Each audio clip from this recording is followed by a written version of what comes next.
Abu Nawas suatu hari bersama temannya membahas suatu masalah yang mengatakan bahwa orang buta atau tunanetra tidak berdosa karena pintu masuknya dosa tertutup baginya. Alasannya karena matalah yang selalu melihat ke sana kemari yang dapat mendatangkan dosa.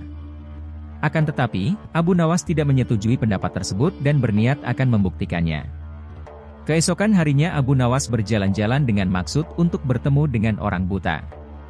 Dia ingin membuktikan pendapatnya bahwa orang buta pun dapat pula berbuat dosa. Abu Nawas juga menyiapkan pundi-pundi dan mengisinya dengan uang ringgit. Tidak beberapa lama berjalan, ia benar-benar menemukan seorang tunanetra.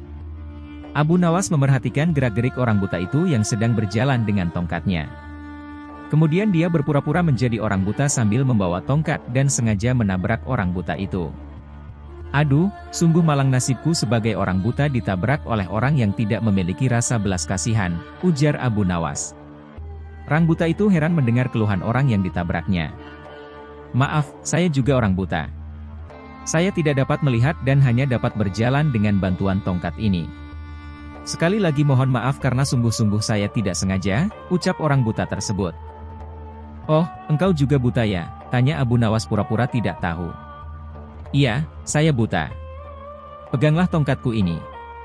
"Orang buta pasti akan memakai tongkat untuk berjalan," jawab tunanetra tersebut. Abu Nawas pun memegang tongkatnya. Begitu pula sebaliknya si buta juga meraba tongkat Abu Nawas untuk membuktikan bahwa mereka adalah sama orang buta. "Kalau begitu, kita senasib.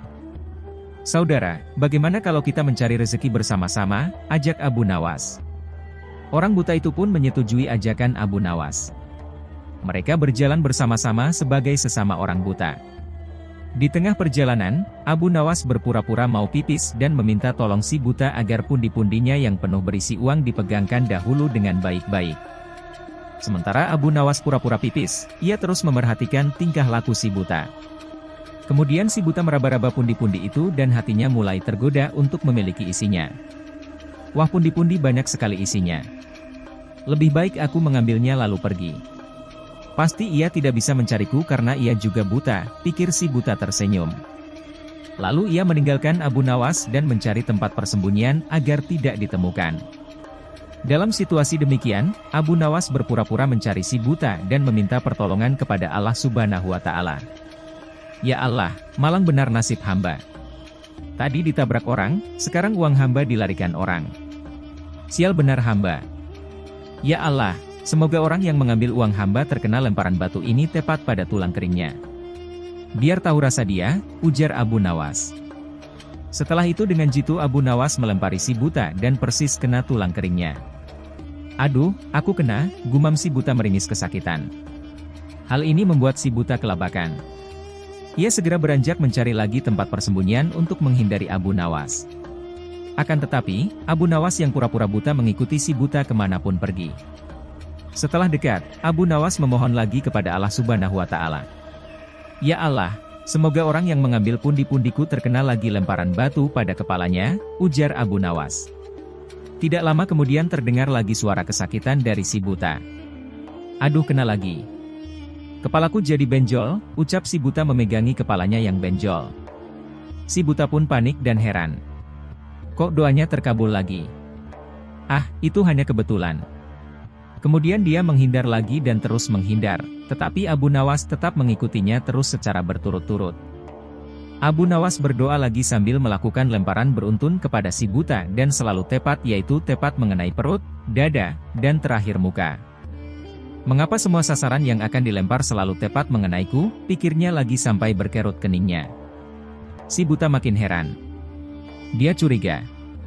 Tidak lama kemudian barulah si buta menyadari bahwa temannya itu Abu Nawas mempermainkannya. "Kalau begitu saudara tidak buta. Saudara hanya mempermainkanku. Ambillah kembali pundi-pundimu ini," ujar si buta tersebut. Akhirnya si buta menyerahkan pundi-pundi itu kepada Abu Nawas dengan penuh kesedihan dan penyesalan terhadap nasibnya. Abu Nawas sendiri pulang sambil tersenyum kegelian. Ia puas karena dapat membuktikan bahwa orang buta dapat juga bisa berbuat dosa.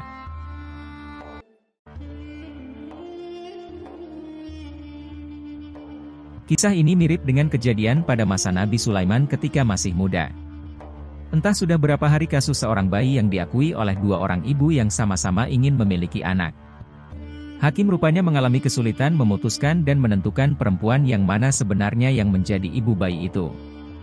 Karena kasus berlarut-larut, maka terpaksa hakim menghadap Baginda Raja untuk minta bantuan. Baginda pun turun tangan.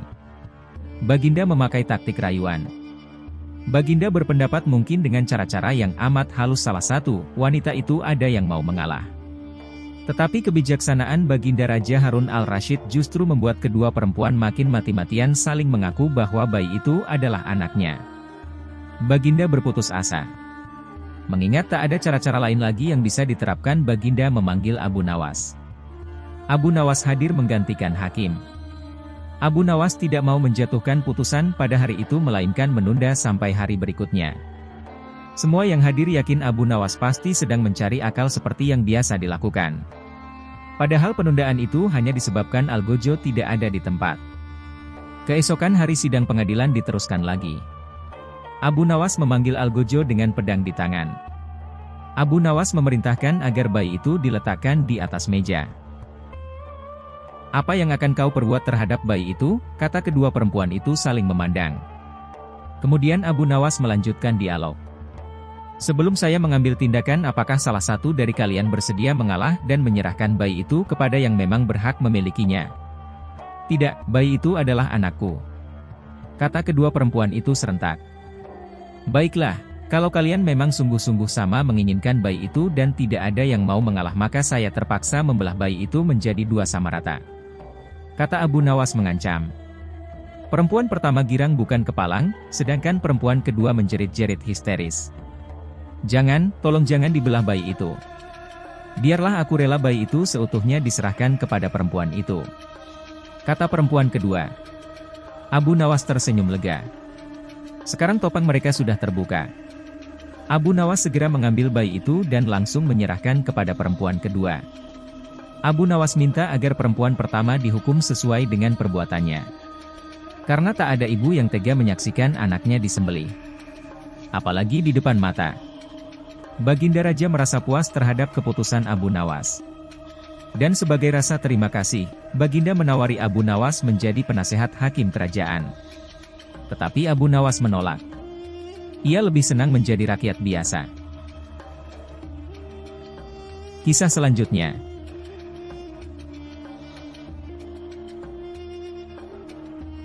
Abu Nawas sedang berjalan-jalan santai. Ada kerumunan massa. Abu Nawas bertanya kepada seorang kawan yang kebetulan berjumpa di tengah jalan. "Ada kerumunan apa di sana?" tanya Abu Nawas. "Pertunjukan keliling yang melibatkan monyet ajaib." "Apa maksudmu dengan monyet ajaib?" kata Abu Nawas ingin tahu. "Monyet yang bisa mengerti bahasa manusia, dan yang lebih menakjubkan adalah monyet itu hanya mau tunduk kepada pemiliknya saja," kata kawan Abu Nawas menambahkan. Abu Nawas makin tertarik. Ia tidak tahan untuk menyaksikan kecerdikan dan keajaiban binatang raksasa itu. Kini Abu Nawas sudah berada di tengah kerumunan para penonton. Karena begitu banyak penonton yang menyaksikan pertunjukan itu, sang pemilik monyet dengan bangga menawarkan hadiah yang cukup besar bagi siapa saja yang sanggup membuat monyet itu mengangguk-angguk. Tidak heran bila banyak di antara para penonton mencoba maju satu persatu. Mereka berupaya dengan beragam cara untuk membuat monyet itu mengangguk-angguk, tetapi sia-sia. Monyet itu tetap menggeleng-gelengkan kepala. Melihat kegigihan monyet itu, Abu Nawas semakin penasaran. Hingga ia maju untuk mencoba.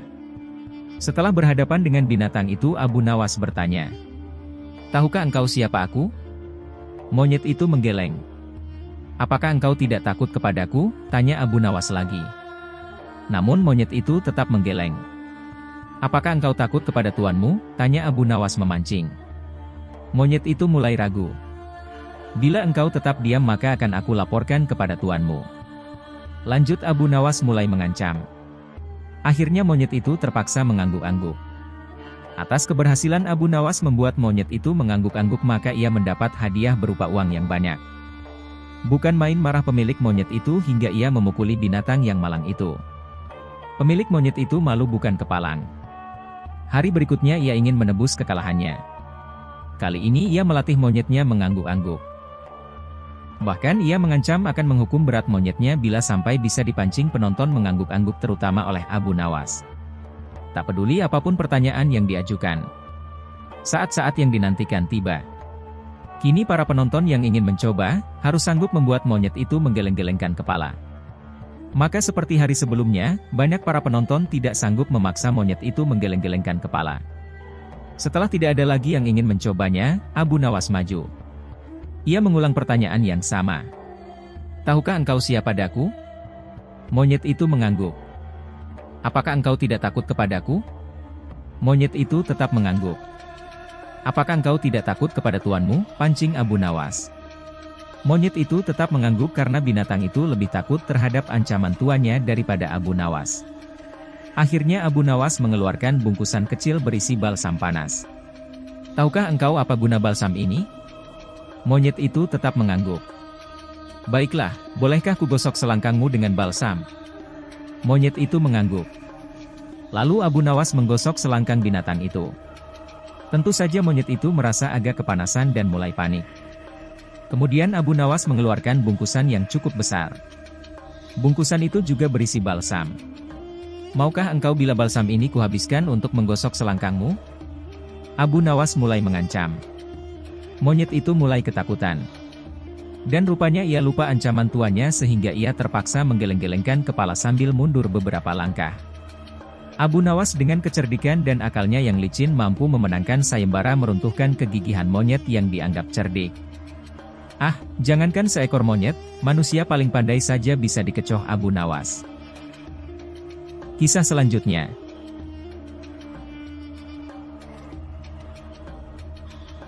Melihat ayam betinanya bertelur, Baginda tersenyum. Beliau memanggil pengawal agar mengumumkan kepada rakyat bahwa kerajaan mengadakan sayembara untuk umum. Sayembara itu berupa pertanyaan yang mudah tetapi memerlukan jawaban yang tepat dan masuk akal. Barang siapa yang bisa menjawab pertanyaan itu akan mendapat imbalan yang amat menggiurkan. 1 pundi penuh uang emas. Tetapi bila tidak bisa menjawab maka hukuman yang menjadi akibatnya.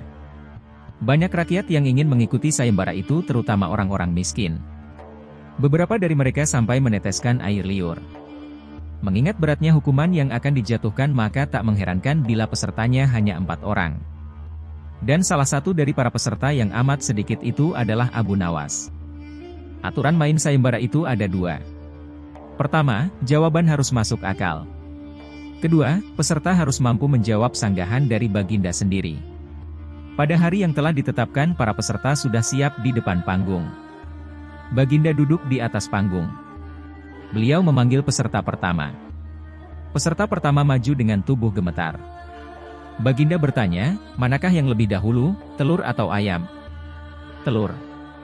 Jawab peserta pertama. Apa alasannya? Tanya Baginda. Bila ayam lebih dahulu itu tidak mungkin karena ayam berasal dari telur. Kata peserta pertama menjelaskan. Kalau begitu siapa yang mengerami telur itu? Sanggah Baginda. Peserta pertama pucat pasti. Wajahnya mendadak berubah putih seperti kertas. Ia tidak bisa menjawab. Tanpa ampun ia dimasukkan ke dalam penjara.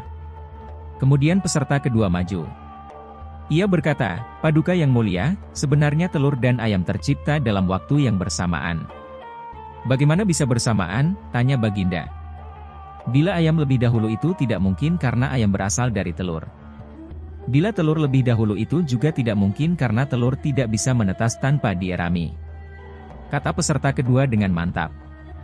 Bukankah ayam betina bisa bertelur tanpa ayam jantan? Sanggah Baginda memojokkan. Peserta kedua bingung. Ia pun dijebloskan ke dalam penjara. Lalu giliran peserta ketiga. Ia berkata, Tuanku yang mulia, sebenarnya ayam tercipta lebih dahulu daripada telur. Sebutkan alasanmu. Kata Baginda. Menurut hamba, yang pertama tercipta adalah ayam betina. Kata peserta ketiga meyakinkan. Lalu bagaimana ayam betina bisa beranak pinak seperti sekarang? Sedangkan ayam jantan tidak ada. Kata Baginda memancing. Ayam betina bisa bertelur tanpa ayam jantan. Telur dirami sendiri. Lalu menetas dan menurunkan anak ayam jantan. Kemudian menjadi ayam jantan dewasa dan mengawini induknya sendiri. Peserta ketiga berusaha menjelaskan. Bagaimana bila ayam betina mati sebelum ayam jantan yang sudah dewasa sempat mengawininya? Peserta ketiga pun tidak bisa menjawab sanggahan Baginda. Ia pun dimasukkan ke penjara. Kini tiba giliran Abu Nawas. Ia berkata, yang pasti adalah telur dulu, baru ayam. Coba terangkan secara logis. Kata Baginda ingin tahu. Ayam bisa mengenal telur, sebaliknya telur tidak mengenal ayam. Kata Abu Nawas singkat. Agak lama Baginda Raja merenung. Kali ini Baginda tidak nyanggah alasan Abu Nawas.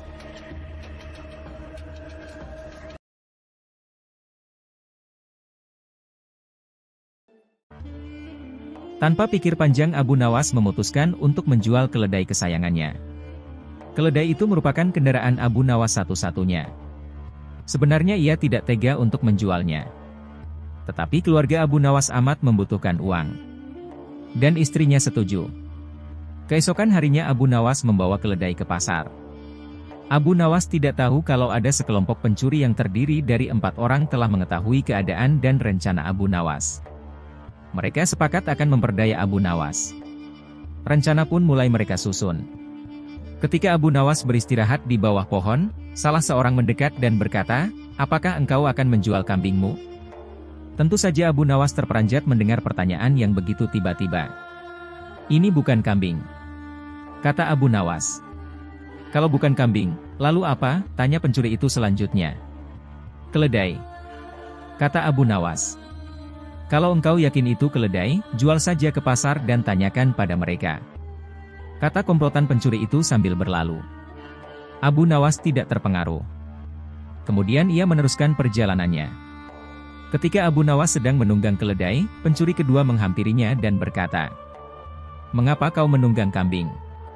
Ini bukan kambing tapi keledai." "Kalau itu keledai aku tidak bertanya seperti itu, dasar orang aneh. Kambing kok dikatakan keledai? Kalau ini kambing, aku tidak akan menungganginya," jawab Abu Nawas tanpa ragu. "Kalau engkau tidak percaya, pergilah ke pasar dan tanyakan pada orang-orang di sana," kata pencuri kedua sambil berlalu. Abu Nawas belum terpengaruh dan ia tetap berjalan menuju pasar. Pencuri ketiga datang menghampiri Abu Nawas, "Hai Abu Nawas, akan kau bawa kemana kambing itu?" Kali ini Abu Nawas tidak segera menjawab. Ia mulai ragu, sudah 3 orang mengatakan kalau hewan yang dibawanya adalah kambing. Pencuri ketiga tidak menyia-nyiakan kesempatan. Ia makin merecoki otak Abu Nawas, "Sudahlah, biarpun kau bersikeras hewan itu adalah keledai. Nyatanya itu adalah kambing, kambing, kambing." Abu Nawas berhenti sejenak untuk beristirahat di bawah pohon. Pencuri keempat melaksanakan strategi busuknya. Ia duduk di samping Abu Nawas dan mengajak tokoh cerdik ini untuk berbincang-bincang. "Ah, bagus sekali kambingmu ini," pencuri keempat membuka percakapan. "Kau juga yakin ini kambing?" tanya Abu Nawas. "Loh? Ya jelas sekali kalau hewan ini adalah kambing. Kalau boleh aku ingin membelinya. Berapa kau mau membayarnya?" 3 dirham. Abu Nawas setuju. Setelah menerima uang dari pencuri keempat kemudian Abu Nawas langsung pulang. Setiba di rumah Abu Nawas dimarahi istrinya. "Jadi keledai itu hanya engkau jual 3 dirham lantaran mereka mengatakan bahwa keledai itu kambing?" Abu Nawas tidak bisa menjawab. Ia hanya mendengarkan ocehan istrinya dengan setia sambil menahan rasa dongkol. Kini ia baru menyadari kalau sudah diperdayai oleh komplotan pencuri yang menggoyahkan akal sehatnya.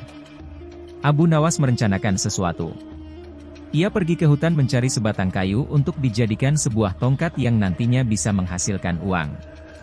Rencana Abu Nawas ternyata berjalan lancar. Hampir semua orang membicarakan keajaiban tongkat Abu Nawas. Berita ini juga terdengar oleh para pencuri yang telah menipu Abu Nawas. Mereka langsung tertarik. Bahkan mereka melihat sendiri ketika Abu Nawas membeli barang atau makan tanpa membayar tetapi hanya dengan mengacungkan tongkatnya. Mereka berpikir kalau tongkat itu bisa dibeli maka tentu mereka akan kaya karena hanya dengan mengacungkan tongkat itu mereka akan mendapatkan apa yang mereka inginkan. Akhirnya mereka mendekati Abu Nawas dan berkata, "Apakah tongkatmu akan dijual?" "Tidak," jawab Abu Nawas dengan cuek. "Tetapi kami bersedia membeli dengan harga yang amat tinggi," kata mereka. "Berapa?" kata Abu Nawas pura-pura merasa tertarik. 100 dinar uang emas, kata mereka tanpa ragu-ragu. Tetapi tongkat ini adalah tongkat wasiat satu-satunya yang aku miliki, kata Abu Nawas sambil tetap berpura-pura tidak ingin menjual tongkatnya. Dengan uang 100 dinar engkau sudah bisa hidup enak, kata mereka makin penasaran. Abu Nawas diam beberapa saat sepertinya merasa keberatan sekali. Baiklah kalau begitu, kata Abu Nawas kemudian sambil menyerahkan tongkatnya. Setelah menerima 100 dinar uang emas, Abu Nawas segera melesat pulang. Para pencuri itu segera mencari warung terdekat untuk membuktikan keajaiban tongkat yang baru mereka beli. Seusai makan mereka mengacungkan tongkat itu kepada pemilik kedai. Tentu saja pemilik kedai marah. Apa maksudmu mengacungkan tongkat itu padaku? Bukankah Abu Nawas juga mengacungkan tongkat ini dan engkau membebaskannya? Tanya para pencuri itu. Benar. Tetapi engkau harus tahu bahwa Abu Nawas menitipkan sejumlah uang kepadaku sebelum makan di sini. Gila. Ternyata kita tidak mendapat keuntungan sama sekali menipu Abu Nawas. Kita malah rugi besar, umpat para pencuri dengan rasa dongkol.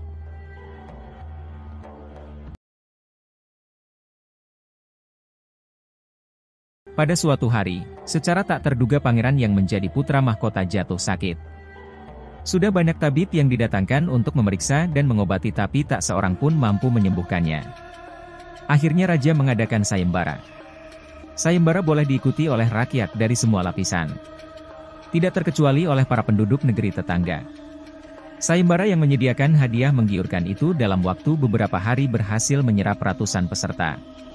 Namun tak satu pun dari mereka berhasil mengobati penyakit sang pangeran.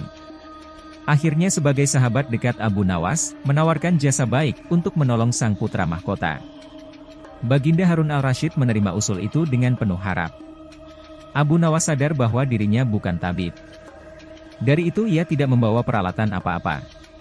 Para tabib yang ada di istana tercengang melihat Abu Nawas yang datang tanpa peralatan yang mungkin diperlukan. Mereka berpikir mungkinkah orang macam Abu Nawas ini bisa mengobati penyakit sang pangeran? Sedangkan para tabib terkenal dengan peralatan yang lengkap saja tidak sanggup. Bahkan penyakitnya tidak terlacak. Abu Nawas merasa bahwa seluruh perhatian tertuju padanya. Namun Abu Nawas tidak begitu memperdulikannya. Abu Nawas dipersilahkan memasuki kamar pangeran yang sedang terbaring. Ia menghampiri sang pangeran dan duduk di sisinya. Setelah Abu Nawas dan sang pangeran saling pandang beberapa saat, Abu Nawas berkata, "Saya membutuhkan seorang tua yang di masa mudanya sering mengembara ke pelosok negeri." Orang tua yang diinginkan Abu Nawas didatangkan. Sebutkan satu persatu nama-nama desa di daerah selatan, perintah Abu Nawas kepada orang tua itu. Ketika orang tua itu menyebutkan nama-nama desa bagian selatan, Abu Nawas menempelkan telinganya ke dada sang pangeran. Kemudian Abu Nawas memerintahkan agar menyebutkan bagian utara, barat dan timur. Setelah semua bagian negeri disebutkan, Abu Nawas mohon agar diizinkan mengunjungi sebuah desa di sebelah utara. Raja merasa heran. "Engkau kuundang ke sini bukan untuk bertamasya. Hamba tidak bermaksud berlibur yang mulia," kata Abu Nawas. "Tetapi aku belum paham," kata raja. "Maafkan hamba, Paduka yang mulia. Kurang bijaksana rasanya bila hamba jelaskan sekarang," kata Abu Nawas. Abu Nawas pergi selama 2 hari. Sekembali dari desa itu, Abu Nawas menemui sang pangeran dan membisikkan sesuatu kemudian menempelkan telinganya ke dada sang pangeran. Lalu Abu Nawas menghadap raja. "Apakah yang mulia masih menginginkan sang pangeran tetap hidup?" tanya Abu Nawas. "Apa maksudmu?" Raja balas bertanya. "Sang pangeran sedang jatuh cinta pada seorang gadis desa di sebelah utara negeri ini," kata Abu Nawas menjelaskan. "Bagaimana kau tahu?" Ketika nama-nama desa di seluruh negeri disebutkan, tiba-tiba degup jantungnya bertambah keras ketika mendengarkan nama sebuah desa di bagian utara negeri ini. Dan sang pangeran tidak berani mengutarakannya kepada baginda. "Lalu apa yang harus aku lakukan?" tanya raja.